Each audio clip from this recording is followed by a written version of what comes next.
আসসালামু আলাইকুম এভরিওয়ান, সবাই কেমন আছেন? আশা করি সবাই আলহামদুলিল্লাহ ভালো আছেন।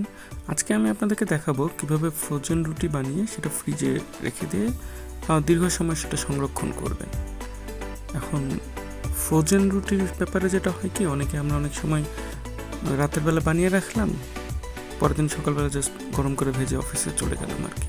তো এটা খুবই হেলদি এবং খুবই সহজে বানানো যায়, কম খরচে। আপনি যদি এটা কেনেন তাহলে দেখবেন বেশ ভালো একটা অ্যামাউন্ট খরচ হয়। যেমন 10 পিস কিনতে গেলে মোটামুটি 130 থেকে 40 টাকা পড়ে। তো এক্ষেত্রে আপনি এটা সহজেই বাসায় বানিয়ে ফেলতে পারবেন। তো প্রথমে আমরা একটা পাত্রে পানি গরম হতে দিব। পানি গরম হয়ে এলে দেন সামান্য পরিমাণ লবণ, এবং লবণ দেওয়ার পরে আপনি একটু নেড়ে দেন তারপরে আটাটা দিয়ে দিবেন। আর আটাটা আপনি কতখানি দিবেন এটা নির্ভর করবে আপনার উপরে। তবে এখানে খেয়াল রাখবেন যে এত পরিমাণ আটা দিবেন না যেন পানির পরিমাণটা কম হয়ে যায়, আবার এত কম পরিমাণ দিবেন না যে আটাটা বেশ নরম হয়ে যায়। এটা খেয়াল রাখতে হবে যে আটা নরমের ব্যাপারে খেয়াল রাখতেই হবে অবশ্যই, কারণ বেশি নরম হয়ে গেলে তখন দেখা যাবে আপনি যখন এটা রাখতে যাবেন তখন আপনার আসলে লেগে যাবে একটার সাথে একটা। তো আমরা প্রথমে এভাবে আটাটা মাখিয়ে নেওয়ার পরে আটার ডোটা ভালো মতো ডলে নিব যাতে আটাটা বেশ মসৃণ হয়, এবং এরপরে আমরা এরকম গোল গোল করে একটা প্লেটের উপরে রেখে জমাবো। জমানোর ব্যাপারটা হচ্ছে আপনি চাইলে বানিয়ে সাথে সাথে রেখে দিতে পারেন। একটা বানাবেন, একটা রাখবেন, অথবা আপনি একসাথে একাধিক বানিয়ে দেন একসাথে আপনি ফ্রোজেন করার জন্য রেখে দিতে পারেন।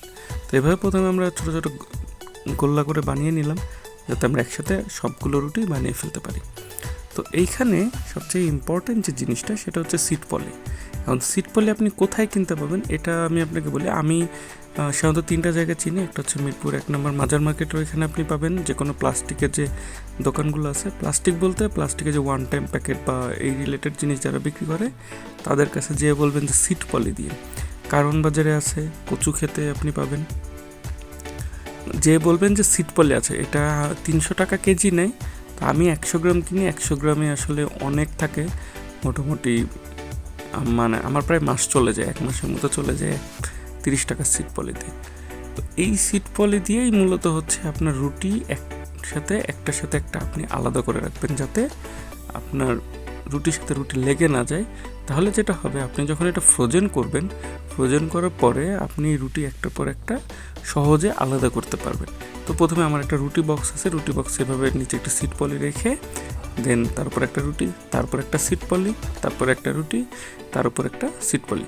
দেখে মনে হতে পারে যে আপনার একটা সিট পলির দাম তো অনেক। না, জিনিসটা হচ্ছে এমন না, সিট পলির দাম এতটাও বেশি না, কয়েক পয়সা করে পরে আপনি অনেক 30 টাকায় আপনি প্রায় 100-র ওপরে পাবেন। আর এটা যেহেতু জোড়ায় থাকে তো খুব একটা বেশি মনে হবে না। তো এভাবে একটার উপর একটা সিট পলি রেখে দিয়ে আমরা এই যে রুটি বাক্সটা ঢেকে দিলাম। অবশ্যই ঢেকে দিবেন, ঢেকে না দিলে আসলে ভেতরে বরফ জমে আরও খারাপ হয়ে যেতে পারে।